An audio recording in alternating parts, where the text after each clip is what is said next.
पिछले 15 मिनट से ये आवाज़ बिल्कुल करीब आती जा रही है। ऐसा लग रहा है जैसे बिल्कुल ही इसकी आवाज़ बढ़ती जा रही है।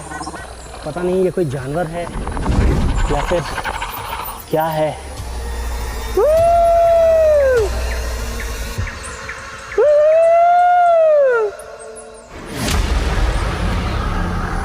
अनजान खौफ, मौत का साया, ये जो भी था हमें मंजिल से दूर कर रहा था। सिक्किम में जंगलों के बीच अगर कोई ऐसे ही जानवरों से गिर जाता है तो इसी तरह की आवाज़ इधर के लोग जानवर से बचने के लिए निकालते हैं।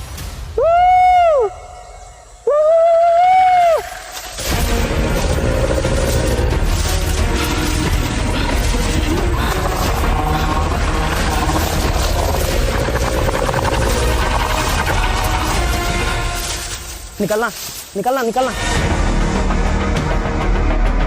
लेकिन हर डर को पीछे छोड़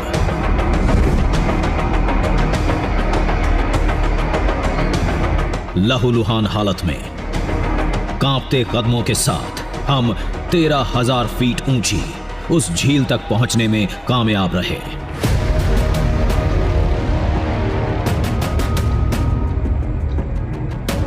जिसके रहस्य के जाल ने 5,000 साल से इंसानों को उलझा रखा है।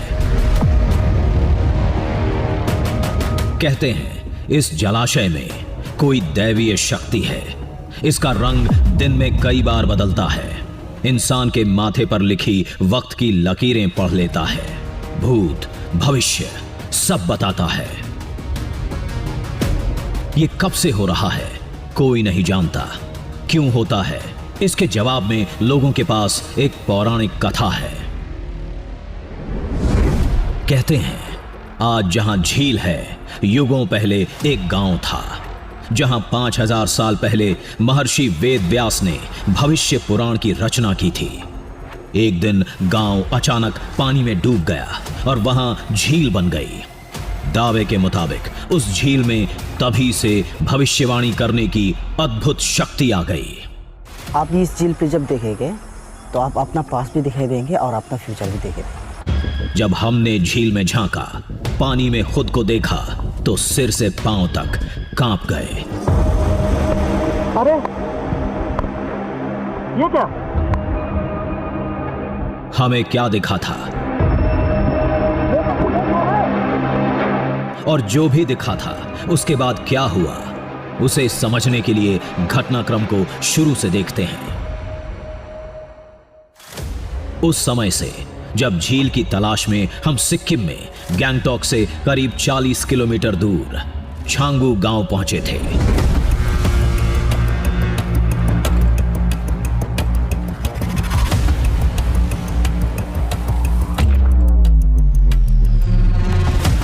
आज का दृश्यम भारतवर्ष के उस हिस्से से जो साल 1970 तक भारत का हिस्सा ही नहीं था।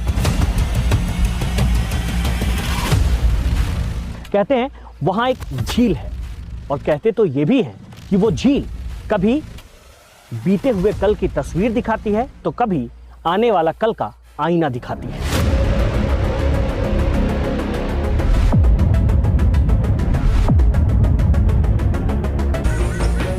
लेकिन पानी तो बेरंग होता है, फिर झील के पानी का रंग कैसे बदलता है? तो लोगों ने कहा यही तो चमत्कार है। पानी के रंग बदलने के बाद जब कोई शख्स झील में देखता है तो इंसान को अपना गुजरा और आने वाला कल दिखता है। उसकी तस्वीरें नजर आती हैं। आप झील को देखता है तो अपना चेहरा दिखाई देता है, लेकिन ये झील में क्या है कि एक चीज़ अनोखा है कि मतलब आप इस झील पे जब देखेंगे तो आप अपना पास भी दिखाई देंगे और अपना फ्यूचर भी देखेंगे और प्रेजेंट भी दिखाई देता है। तो इसका वजह से क्या होता है कि ये तालाब हमेशा, ये लेक हमेशा चेंज होते रहते हैं, रंग इसका चेंज होते रहता है।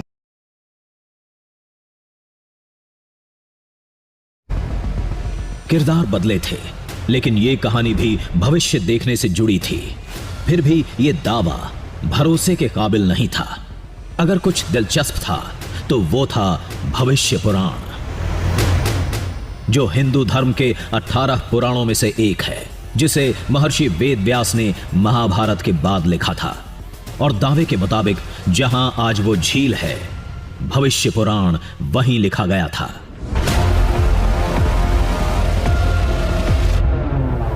हमने सोचा चलकर देखते हैं, शायद इस पुराण से जुड़ी कोई नई खोज सामने आ जाए। लेकिन गांव वालों की एक चेतावनी ने हमारे कदम रोक दिए।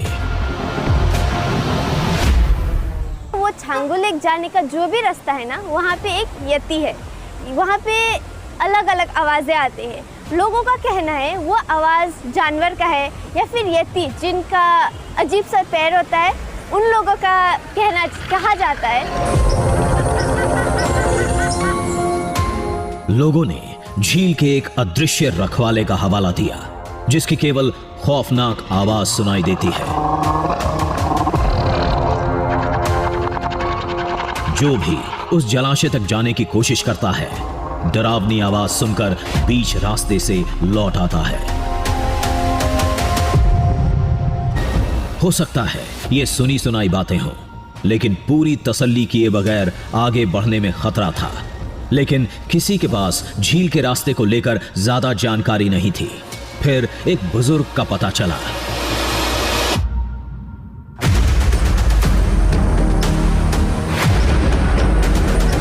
रास्ते में कई जोखिम थे। सफर खौफ और रहस्य की पहेलियों में उलझा था। फिर पूरी हिम्मत जुटाकर, कमर कसकर हम निकल पड़े। मंजिल 5000 साल पुराना एक जलाशय था।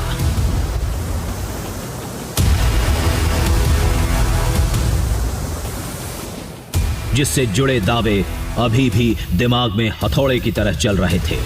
झील के रंग बदलने की क्या वजह हो सकती है?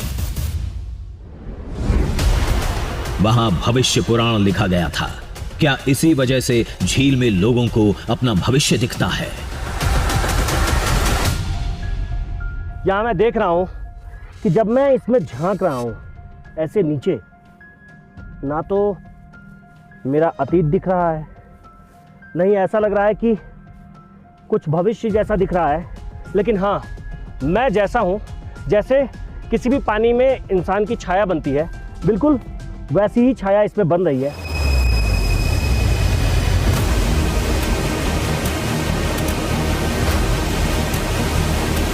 वो झील हकीकत है या कोई भ्रम, या गांव को मशहूर करने की कोई मनगढ़ंत कहानी?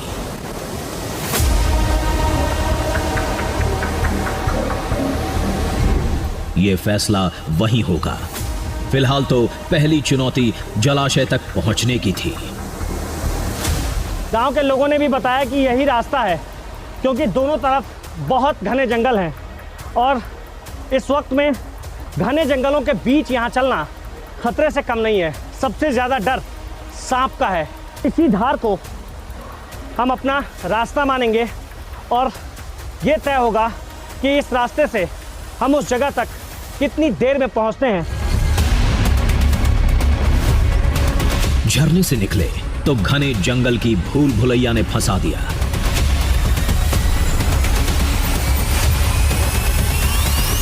कौन सा रास्ता किधर जा रहा था, समझ से परे था। बस गांव वालों की बताई दिशा में बढ़ते जा रहे थे। सिक्किम के जंगल में सबसे ज़्यादा जो परेशानी होती है वो ये कि दिन के वक्त में ऐसा लगता है कि बिल्कुल अंधेरा है, और ऐसा अंधेरा कि आप दोपहर के वक्त में भी महसूस होगा कि शाम के 7 तो नहीं बज गए। जंगल की पगडंडियों पर चलते वक्त पैरों में चुभन महसूस हुई। जूते उतार कर देखे तो रोंगटे खड़े हो गए। पैर पर जोंक रेंग रहे थे। कई जगह से खून बह रहा था। जंगल में ट्रैक के दौरान कई बार ऐसी स्थिति बन जाती है कि जो कीड़े होते हैं, जिसे जोक कहा जाता है, वो धीरे से आपके पैर में वो पकड़ लेते हैं और फिर उसके बाद उसका अंदाज़ा लगा पाना शुरू में बहुत मुश्किल होता है। हमारे मकसद के सामने ये परेशानी कुछ नहीं थी। शाम होने से पहले हमें हर कीमत पर उस झील तक पहुंचना था।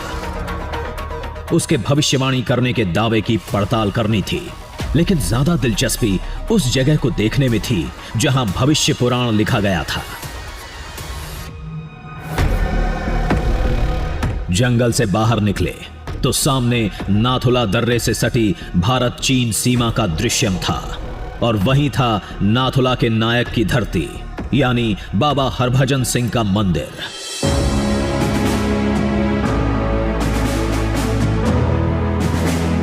जिनकी शहादत आज भी सरहद के रखवालों को मुश्किल वक्त में राह दिखाती है।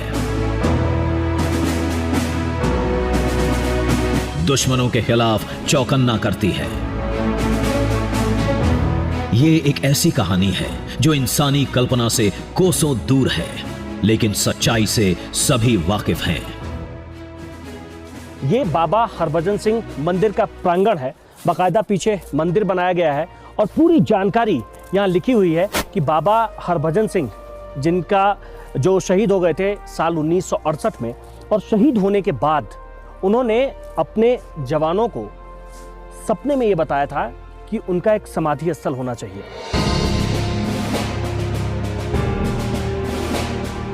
सिपाही हरभजन सिंह 1968 में सीमा की रखवाली करते हुए शहीद हो गए, लेकिन उनका शरीर नहीं मिला। एक दिन उनके साथी ने कहा, हरभजन उनके सपने में आए थे और अपने शरीर का पता खुद बताया, और बताई हुई जगह पर हरभजन सिंह का शरीर मिल गया। माना जाता है कि शहीद होने के बाद भी बाबा हरभजन सिंह सरहद की रखवाली करते रहे। इस दौरान उन्हें वो सारी सुविधाएं दी गईं जो एक सैन्य अधिकारी को मिलती हैं। शहीद बाबा हरभजन सिंह का ये ऑफिस है। सामने आने पर लिखा हुआ है बाबा हरभजन साहिब की जय हो, और इसके ऊपर जो ये आपको डायरी दिख रही है छोटी छोटी, यहाँ भी लिखा हुआ है बाबा हरभजन सिंह। और ये जो इसके ऊपर डायरियाँ आप देख रहे हैं, एक दो नहीं कई सारी डायरियाँ हैं। इस डायरी को लेकर ऐसी मान्यता है कि जो भी लोग इस जगह पर आते हैं और उनके मन में अगर कोई मन्नत है, वो कुछ अगर अपनी इच्छा जाहिर करते हैं, कोई विश मांगते हैं, तो उस डायरी में लिखकर यहाँ रख देते हैं, और ऐसा कहा जाता है कि लोगों की वो विश पूरी हो जाती है। बाबा हरभजन सिंह आज सेना से रिटायर हो चुके हैं, लेकिन उनकी कहानी आज भी जवानों के लिए प्रेरणा का काम करती है। उनसे जुड़ी हर एक चीज को आज भी संजो कर रखा गया है। शहीद बाबा हरभजन सिंह को अभी भी जिंदा माना जाता है, जबकि साल 1968 में वो शहीद हो चुके हैं। बावजूद इसके उन्हें अभी भी जिंदा माना जाता है, और वो जिंदा है यही बताने के लिए अलग से ये उनका लिविंग रूम है, जिसमें कोई आता जाता नहीं है, बस सेना के जवान आते जाते हैं, और उनके लिए वो सारी चीज़ें यहाँ मौजूद है। वो सुख सुविधाएं की जो चीज़ें होती है, सेना के जवान को जब वो कहीं पोस्टेड होता है तो जो जो ज़रूरी चीज़ें होती है, वो सारी ज़रूरी चीज़ें यहीं रखी गई है। ये देशभक्ति का एक ऐसा दृश्यम था जिसे किसी पड़ताल या साक्ष्य की जरूरत नहीं।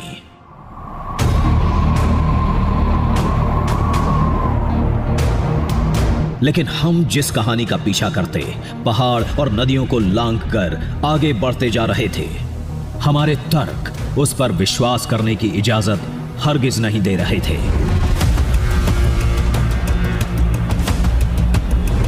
किसी जलाशय का रंग कैसे बदल सकता है? पानी भविष्यवाणी कैसे कर सकता है? इंसान को अपने अक्स में आने वाला कल कैसे दिख सकता है? जो होगा देखेंगे। अभी तो राह में मुश्किलों का पहाड़ खड़ा था। ये सबसे खतरनाक हिस्सा है, क्योंकि यहाँ सबसे ज़्यादा खतरा है जो ऐसे जो चट्टान होते हैं उसके टूटकर गिरने का, क्योंकि ये पहले से ही थोड़ा सा टूटा हुआ है। पहाड़ से उतरकर जैसे ही हम नीचे उतरे, खुद को एक घने और भयानक जंगल में पाया।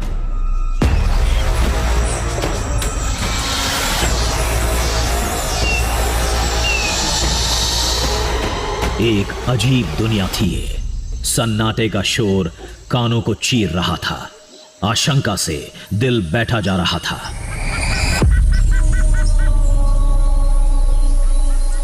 तभी एक आवाज सुनाई दी। ये आवाज कहां से आ रही है?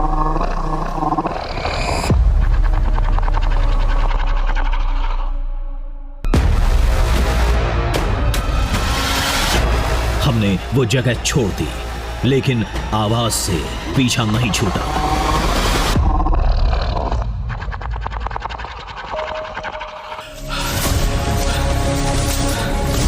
हमने फिर रास्ता बदल दिया। कोई पीछा कर रहा था। शायद कोई जानवर। कहीं ये वही खतरा तो नहीं जिससे गांव वालों ने आगाह किया था।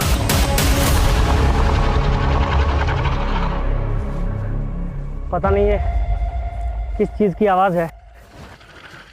मुझे ऐसा लग रहा है ये वो जीव तो नहीं है जिसके बारे में यहाँ के लोग बता रहे थे कि वो 2 पैरों वाला कोई एक अजीब सा जीव होता है। ये जो भी था तेजी से हमारी तरफ बढ़ रहा था।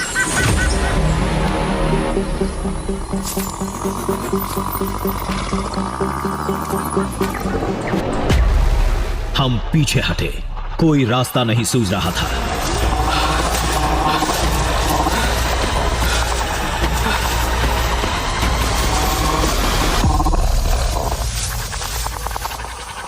फिर हमने गांव वालों का बताया पैंतरा आजमाया।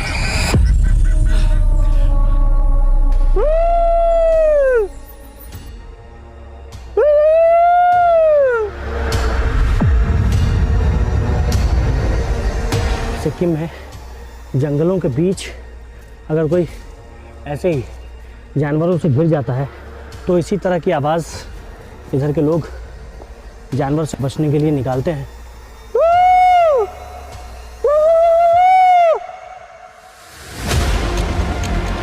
लेकिन आवाज बंद होने की बजाय और तेज हो गई।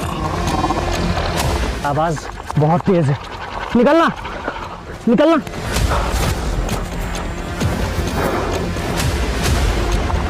उस डरावनी आवाज से पीछा छूटने के बाद हमने राहत की सांस ली। मंजिल तक पहुंचने में हमने पूरी ताकत झोंक दी। चंद मिनट की दूरी पर हमें सामने से चोटी है, उसी चोटी को पार कर हम जगह पर पहुंचेंगे। इतनी सारी अद्भुत बातें उस झील को लेकर बताई जाती है कि दिन में रंग बदल लेता है झील। ये सुनकर अपने आप में हैरानी होती है कि ये कैसे संभव है। और इसके आगे और क्या क्या कहानी है। कहते हैं कि आप अगर उस झील में झांकेंगे तो आपको अपना भविष्य भी दिख सकता है। ये कैसे होता है? पहले चोटी को पार करेंगे, फिर उस जगह पर चलते हैं। दिमाग में सवाल उबल रहे थे, दिल की धड़कनें तेज थी। क्या दिखेगा, क्या होगा? फैसले की घड़ी करीब थी। अब उस अद्भुत झील से सामना होने वाला था। जैसे ही हमने चोटी पार की, अचानक कहीं से बादल और धुंध आ गए। सामने का दृश्य सफेद पर्दे के पीछे छुप गया। सामने का जलाशय कुछ पलों के लिए आंखों से ओझल हो गया। कुछ देर बाद बादल छटे तो सामने एक बेहतरीन और शानदार दृश्य था। ये थी सिक्किम की शोभमा झील। खूबसूरत, शांत। दावे के मुताबिक वही जगह जहां 5000 साल पहले महर्षि वेद व्यास ने भविष्य पुराण लिखा था। फाइनली हम इस झील तक पहुंच गए हैं और इस झील की जितनी कहानी है उसे बताने से पहले यहाँ का जो अद्भुत नज़ारा है उसे शब्दों में नहीं बताया जा सकता। चारों तरफ ऊंचे ऊंचे पहाड़ हैं, जबरदस्त हरियाली है और बीच में ये झील है।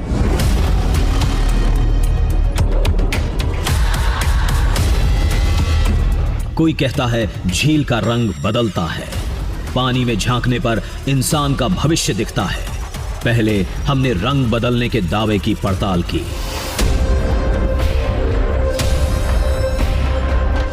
रंग कब बदलता है ये किसी ने नहीं बताया था। फिर भी हम घंटों निहारते रहे, लेकिन कुछ भी नहीं बदला। मैं जिस जगह पर पहुंचा हूं, झील के किनारे, यहां बैठकर जब मैं देख रहा हूं तो देख रहा हूं कि वैसे ही पानी यहाँ भी है, जैसे पानी का कोई रंग नहीं होता। कहते हैं कि पानी का कोई भी रंग नहीं होता, वैसे ही इस झील में भी यहाँ से देखने पर पानी का कोई भी रंग हमें नहीं दिख रहा है। और जब मैं दूर देख रहा हूँ तो भी वैसा ही दिख रहा है जैसे किसी अमूमन आप झील में देखते हैं या तालाब में देखते हैं तो जैसा दिखता है, ये बिल्कुल वैसा ही दिख रहा है। लेकिन ऐसी कौन सी बात है जिस बात को लेकर दावा किया जाता है? कई सारी किंवदंतियां हैं, यहाँ तो हमें कुछ भी ऐसा नहीं दिखा।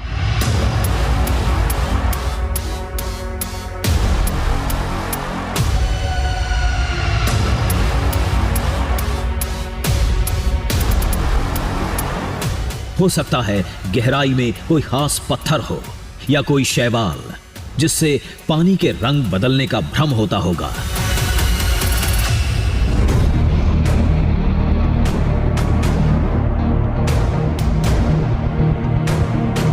अब पानी में भविष्य दिखने वाले दावे की बारी थी।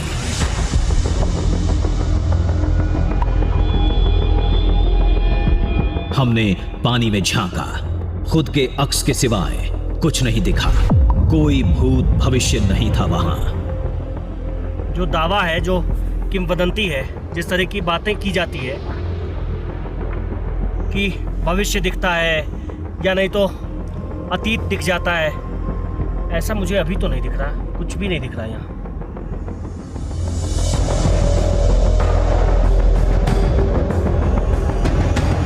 ऐसा कुछ भी नहीं है। दूसरी जगह देखते हैं।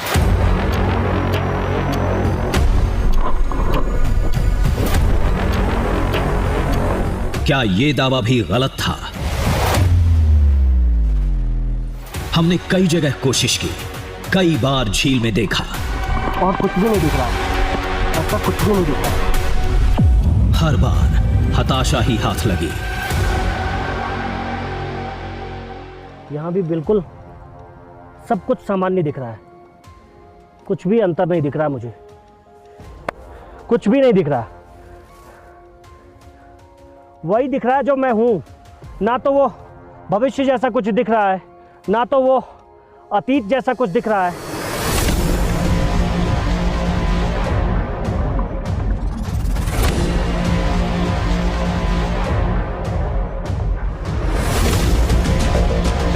खुद के ठगे जाने का एहसास हुआ। सारी मेहनत पर पानी फिरता नजर आने लगा।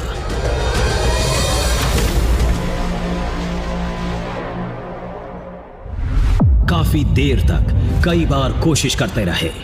जाते जाते हमने एक बार और आजमाया।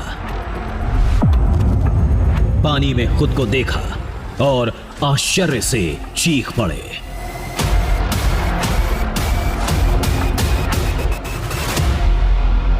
अरे ये क्या?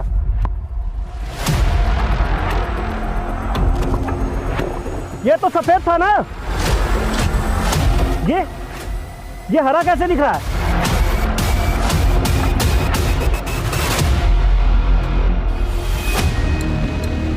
वजह ही कुछ ऐसी थी। हमारे गले का सफेद मफलर परछाई में किसी और रंग का दिख रहा था।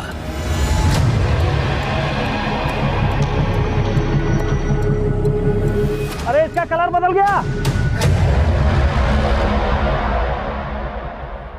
ये बदला हुआ दिख रहा है। ये बदला हुआ दिख रहा है।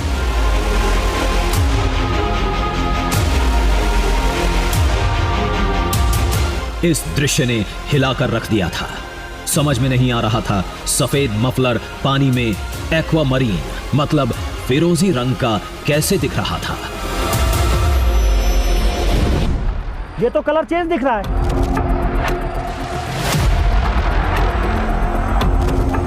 बात कही जा रही थी कि या तो भविष्य का कुछ ऐसा दिखेगा या अतीत का कुछ ऐसा दिखेगा। यहां तो रंग बदल गया। ये कैसे संभव है?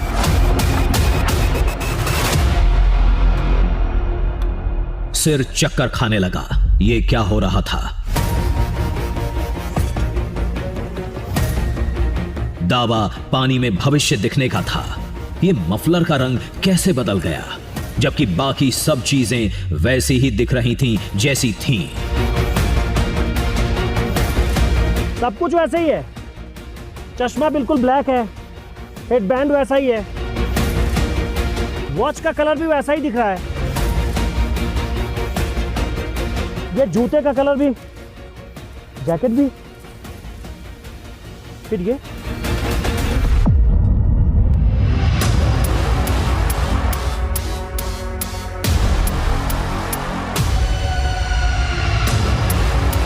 दावे के मुताबिक यहां भविष्य पुराण लिखा गया था, इसलिए लोगों को अपना भविष्य दिखता है। लेकिन यहां हमारे साथ जो भी हो रहा था समझ से परे था। मफलर का रंग यहां उजला है, पानी में दूसरा कैसे हो सकता है?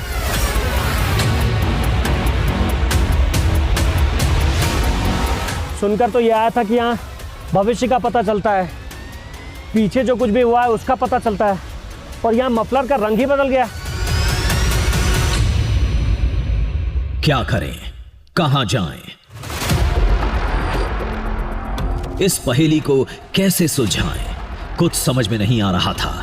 फिर हमने दिमाग को ठंडा किया, शुरू से पूरी कहानी याद की।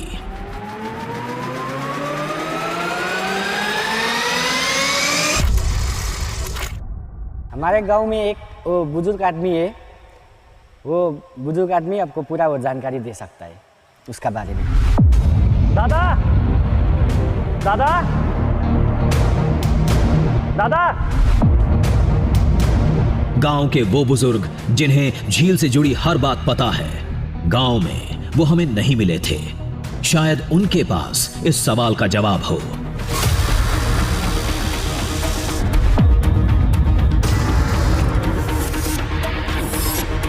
हम तेज कदमों से गांव वापस लौट पड़े। इस बार वो घर के बाहर बैठे मिल गए। दादा नमस्ते। नमस्ते। मैं पहले भी आपको ढूंढने आया था, आप मिले ही नहीं। मैं कई जगह चला गया था। आप कहीं चले गए थे? जी। हमने बुजुर्ग को पूरी बात बताई, झील के रंग नहीं बदलने और मफलर की रंग बदलने की कहानी सुनाई।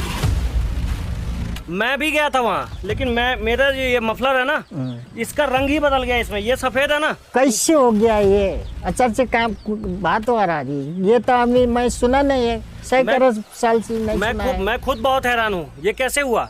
मैं तो सुना नहीं ये बात। ये आप कैसे बात कर रहा है? हाँ। अब चौंकने की बारी बुजुर्ग की थी।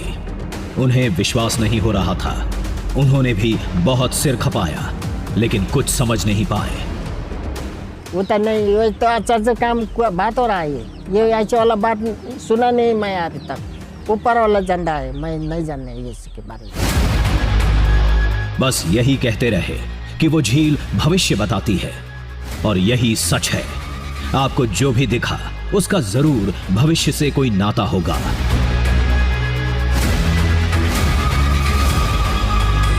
थक हार कर हम वापस लौट गए, खाली हाथ। जो हुआ, क्यों हुआ, कैसे हुआ, कुछ पता नहीं चला। कुछ कहानियां शायद ऐसे मोड़ पर खत्म होती हैं। दिल को यही समझाया। रास्ते में चलती गाड़ी से हाथ बाहर कर अपने गीले मफलर को सुखाने लगे।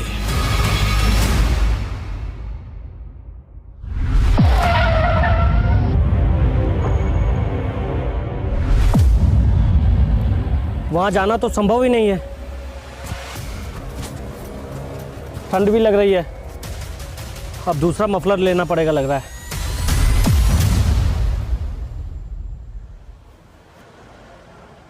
भैया आपके पास वुलन मफलर है क्या? जी दे दीजिए एक।